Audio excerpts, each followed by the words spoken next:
Nadie esperaba esto, no después de todo. Hace 10 días, ellos eran cobardes, hombres quebrados, escondidos detrás de puertas cerradas esperando el fin.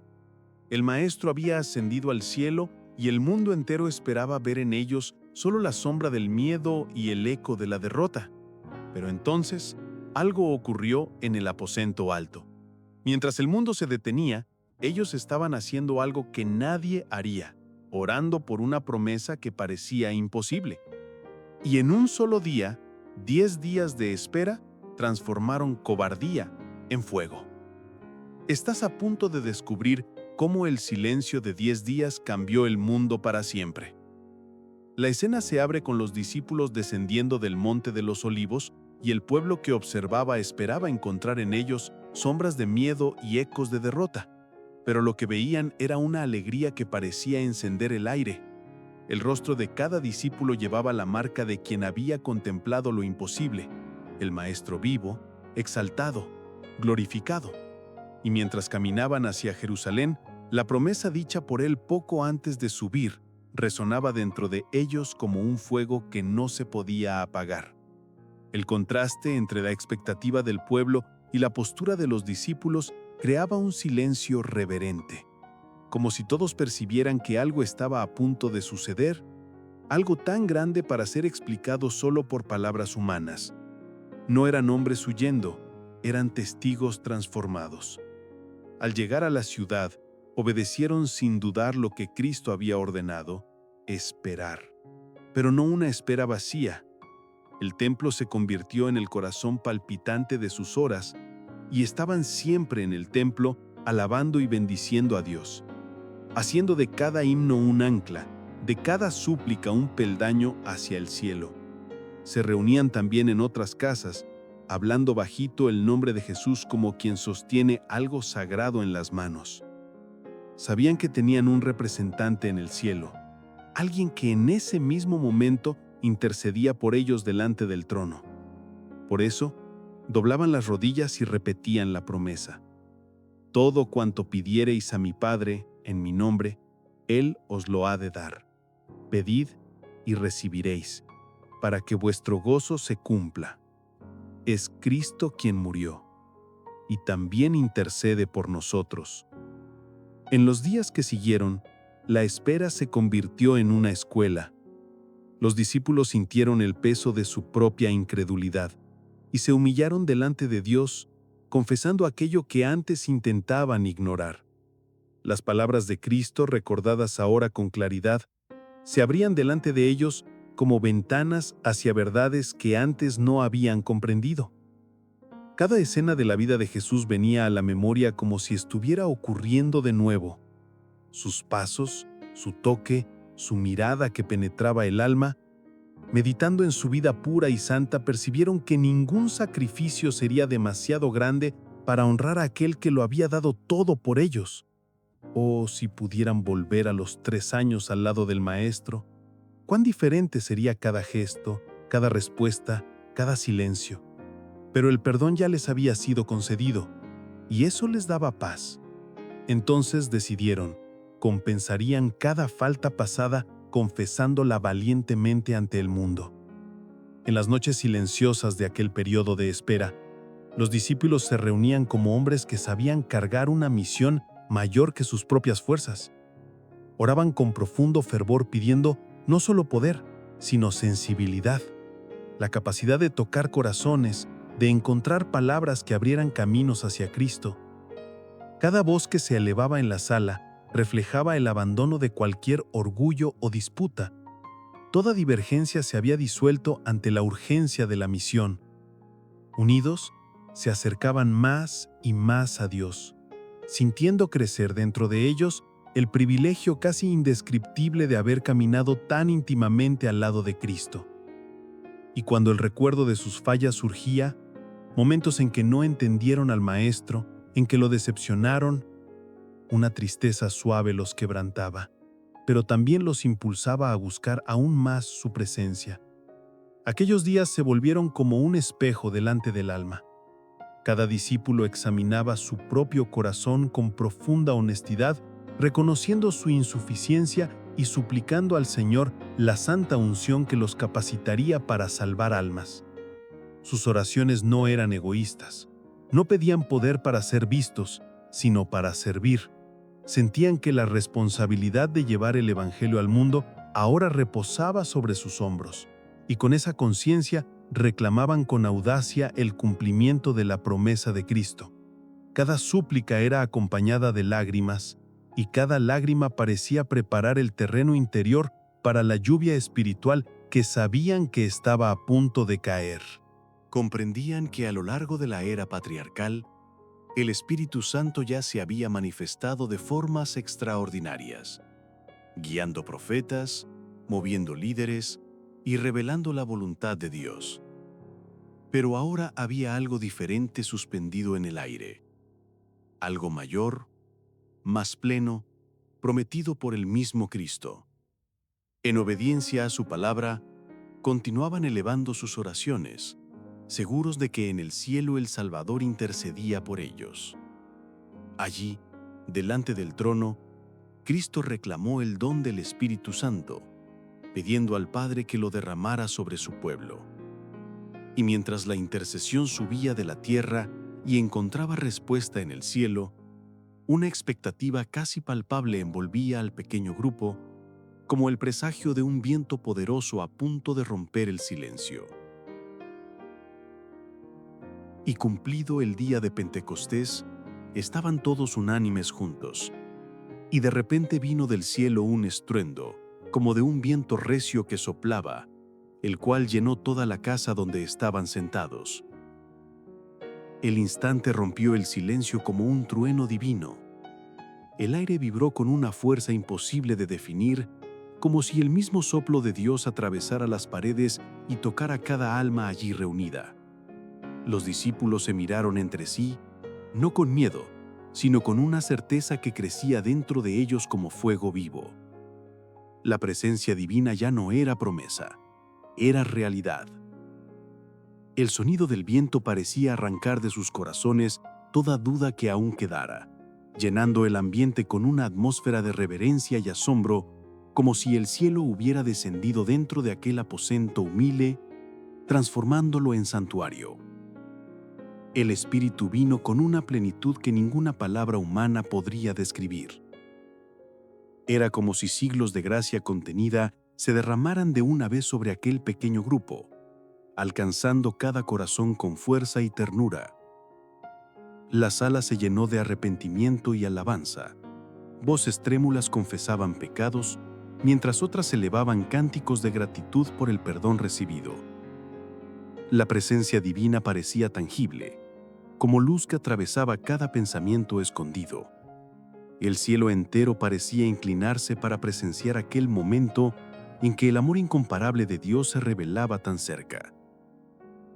Admirados, los apóstoles murmuraron: «En esto consiste la caridad». Y con el don recibido, la espada del Espíritu abrió camino en la incredulidad del mundo. Miles se convirtieron en un solo día, como si la luz hubiera encontrado finalmente la hendidura por donde entrar. Dijo Jesús: «Os digo la verdad, os conviene que yo me vaya, pero si yo me fuere, os lo enviaré. Pero cuando venga aquel Espíritu de verdad, Él os guiará a toda la verdad». Ahora aquellas palabras cobraban forma delante de ellos. La ascensión no había sido despedida, sino inauguración. Para ellos, la entrada de Cristo en el cielo era la señal de que la promesa estaba a punto de cumplirse. Y cuando Él atravesó las puertas celestiales, fue recibido con honor, entronizado entre alabanzas incontables. Apenas la ceremonia celestial se completó, el Espíritu descendió en torrente sobre los discípulos, como confirmación de que el Redentor estaba glorificado con la gloria eterna. El Pentecostés se convirtió en el anuncio visible de que Jesús reinaba como sacerdote y rey, poseedor de todo poder, y que de ese trono fluiría el Espíritu para capacitar a su pueblo a iluminar el mundo. Y les aparecieron lenguas repartidas, como de fuego, y todos fueron llenos del Espíritu Santo. Toda la sala pareció encenderse con una luz que no quemaba, pero purificaba. Las lenguas de fuego descendieron delicadamente, posándose sobre cada discípulo como si el cielo reconociera a cada uno por su nombre.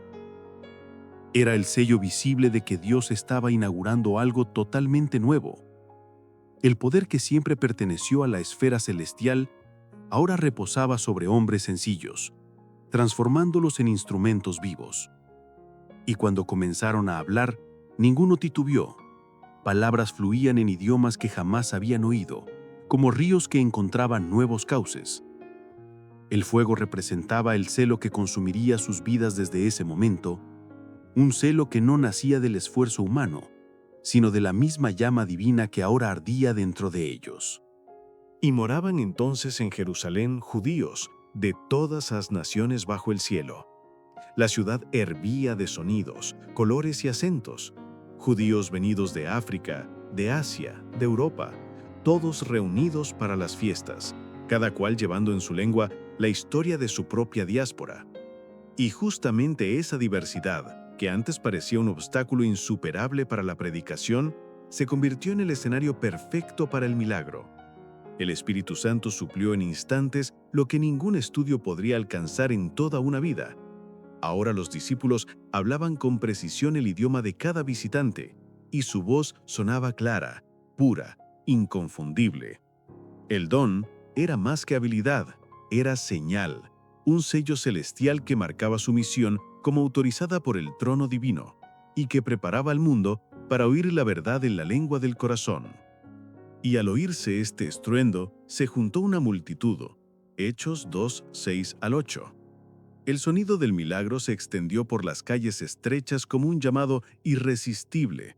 Personas abandonaban tareas, corrían por los callejones, se levantaban de las mesas, guiadas por la curiosidad y el asombro. Y al oír a los discípulos, quedaron confundidas, no por falta de entendimiento, sino por su abundancia. Cada uno oía su propia lengua pronunciada con naturalidad perfecta. Maravillados, se preguntaban, ¿no son todos galileos? ¿Cómo pueden hablar exactamente como nosotros hablamos en nuestras tierras lejanas? El asombro se transformaba en admiración, porque algo mayor que explicaciones humanas estaba ocurriendo allí.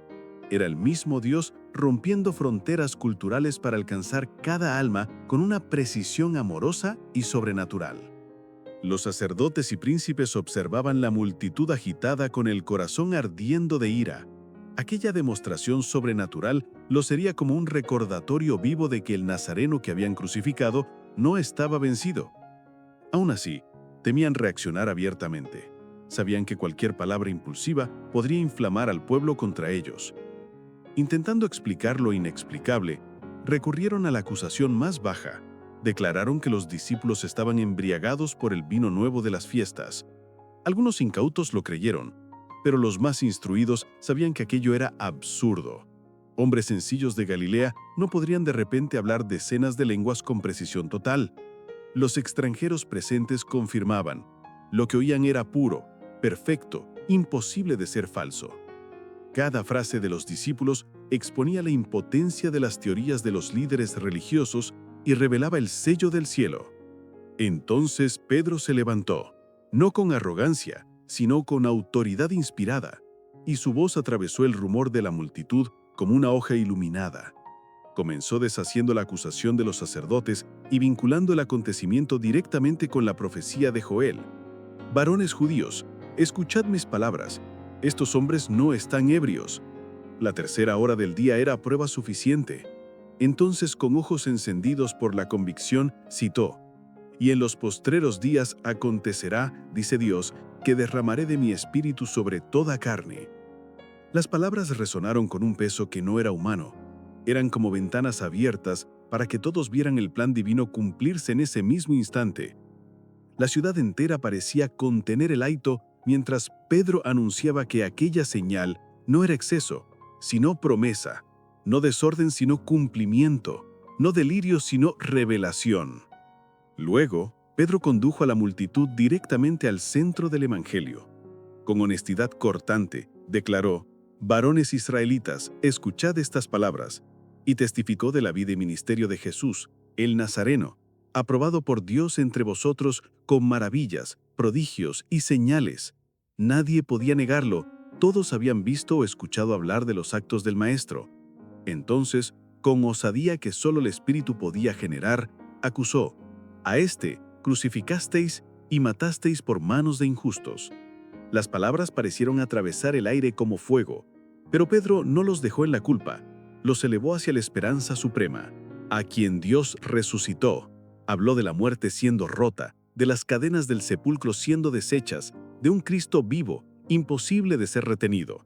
Y mientras proclamaba, corazones comenzaban a estremecerse como tierra lista para recibir semilla divina.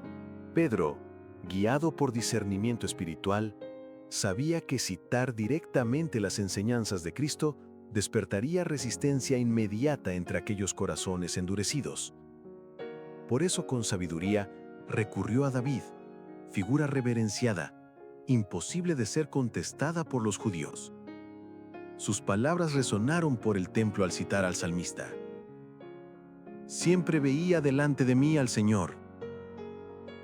Al oír a David proclamando que Dios no dejaría su alma en el Hades ni permitiría que su santo viera corrupción, la multitud contuvo el aliento. Pedro entonces explicó con firmeza: David estaba muerto y sepultado. Su tumba era conocida. Luego aquellas palabras no se referían al propio David, sino a aquel que resucitaría sin ver corrupción. «Dios resucitó a este Jesús», declaró Pedro, «de lo cual todos nosotros somos testigos». No había argumento humano capaz de resistir la claridad de aquella revelación. Mientras Pedro hablaba, la escena se transformaba en una visión viva. Multitudes llegando de todos los lados, llenando cada espacio posible del templo. Hombres y mujeres se apretujaban para oír cada frase de los discípulos. Los sacerdotes y príncipes estaban allí también, rostros tensos, oscurecidos por el rechazo deliberado de la luz. Sus manos aún simbólicamente manchadas por la sangre del Redentor. Creían encontrar pescadores temerosos, paralizados por la persecución, pero lo que vieron fue una revelación que los desconcertó.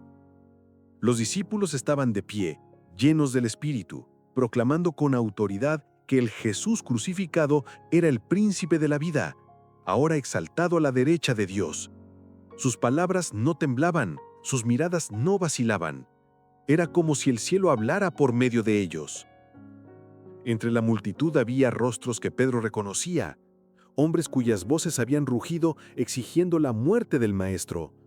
Otros habían aplaudido cuando el gobernador se declaró inocente de la sangre de Jesús, respondiendo con la terrible frase: «Que su sangre caiga sobre nosotros y sobre nuestros hijos». Ahora, al oír a los discípulos anunciar que Dios había resucitado al Cristo, sus corazones comenzaron a estremecerse. El recuerdo de aquellos momentos en el tribunal volvía como puñal. La voz de Pedro los alcanzaba con fuerza. No había cómo huir de la verdad.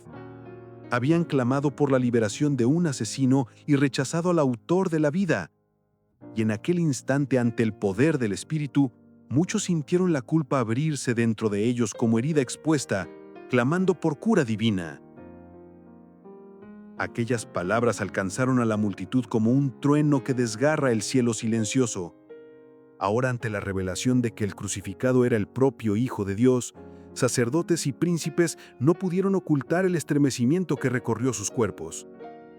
El pueblo, antes confuso, ahora sentía el peso de la verdad descender sobre el corazón como fuego purificador. Oyendo ellos esto, se compungieron de corazón. La angustia que los tomó no era desesperación sin salida, sino el inicio de una transformación divina. Judíos sinceros que por años aguardaban el Mesías percibieron con súbita claridad que aquel a quien habían rechazado era justamente el prometido. Cada palabra de Pedro parecía arrancar velos antiguos, y ante ellos la cruz dejaba de ser símbolo de condenación para convertirse en el portal de la esperanza. Entonces, quebrantados y llenos de temor santo, preguntaron: «¿Qué habemos, varones hermanos?». La respuesta de Pedro vino como una invitación y un corte al mismo tiempo, poderosa lo suficiente para reconstruir cualquier corazón dispuesto a rendirse. «Arrepentíos, y cada uno de vosotros sea bautizado en nombre de Jesucristo para perdón de los pecados, y recibiréis el don del Espíritu Santo». No era un llamado restringido, pequeño o selectivo. Era una promesa viva, palpitante, dirigida a ellos, a sus hijos y a todos los que Dios llamaría en el futuro. Pedro expuso la raíz del problema. Habían rechazado al Cristo porque confiaron en guías ciegos, hombres que vestían el manto de la santidad, pero sostenían en el corazón la ambición por gloria y poder. Si continuaban esperando la aprobación de esos líderes, jamás aceptarían la verdad. Era hora de romper, de oír la voz de Dios por encima de la voz humana, de elegir el arrepentimiento aunque eso significara romper estructuras antiguas. Bajo esa iluminación celestial, algo extraordinario ocurría dentro de los discípulos. Las escrituras que Cristo les había explicado antes de la ascensión ahora brillaban delante de ellos como nunca. El velo que antes oscurecía los sentidos, aquel velo que blindaba a Israel de entender el propósito de la ley y la misión del Mesías, caía ante la acción del Espíritu. Era como si cada profecía, cada símbolo, cada sacrificio del Antiguo Testamento adquiriera color, vida y movimiento. Los discípulos hablaron con autoridad, pero no era autoridad humana. Era el poder de un cielo que finalmente se abría para revelar el plan de la salvación con claridad arrebatadora. Y mientras explicaban lo que Cristo había cumplido, tradiciones muertas y supersticiones envejecidas se derrumbaban en el corazón de los oyentes. El Evangelio, puro y vivo, entraba por primera vez en muchas mentes como luz que barre la oscuridad. Entonces vino el impacto final, la escena que cambiaría Jerusalén para siempre. Fueron bautizados los que de buen grado recibieron su palabra, y en aquel día se añadieron casi 3,000 almas, 3,000 vidas rendidas, transformadas, renacidas en un solo día, no por la elocuencia humana, sino por el Espíritu que soplaba sobre la ciudad. Las aguas del bautismo se convirtieron como en un río de restauración, llevando consigo culpas antiguas, miedos profundos y el dolor de haber rechazado al Salvador. Hombres y mujeres salían de las aguas con el rostro iluminado, como si hubieran atravesado de la noche al amanecer. Y así, en un solo momento, Jerusalén presenció el nacimiento de la Iglesia, no como institución fría y nirante, sino como un cuerpo vivo, palpitante, incendiado por la presencia de Dios. ¿Quiere que continúe exactamente desde este punto, entrando en el crecimiento de la Iglesia primitiva?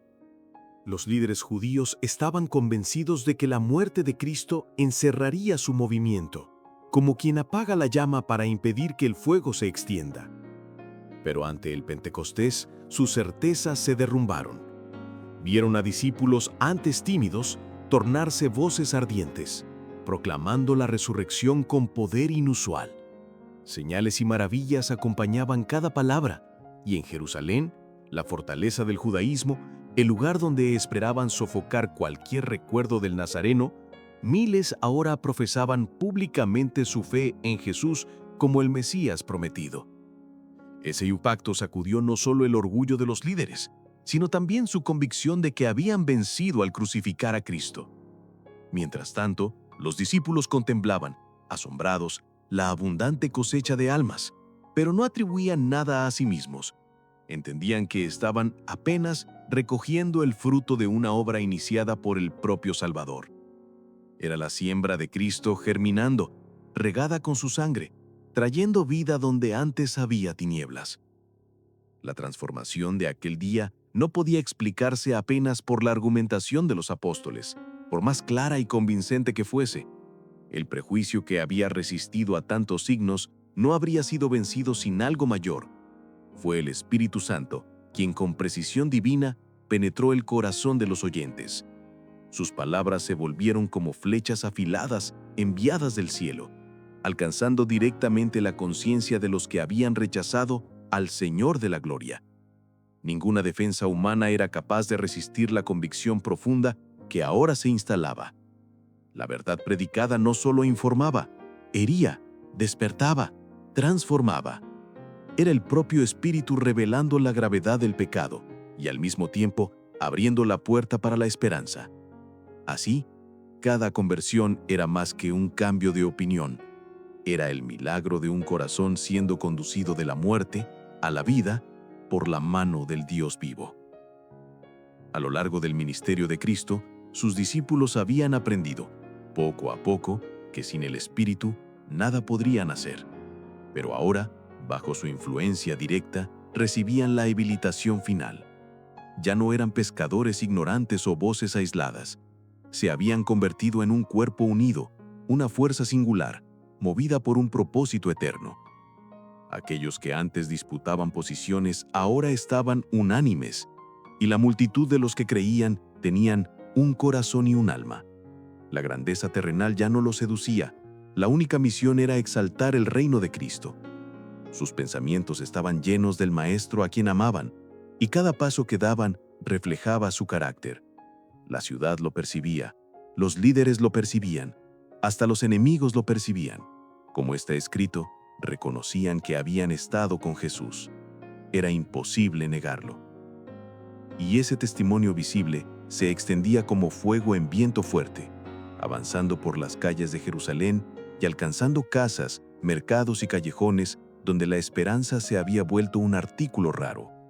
Los discípulos caminaban entre el pueblo con simplicidad, pero llevaban en sí una presencia que no podía explicarse por entrenamiento humano.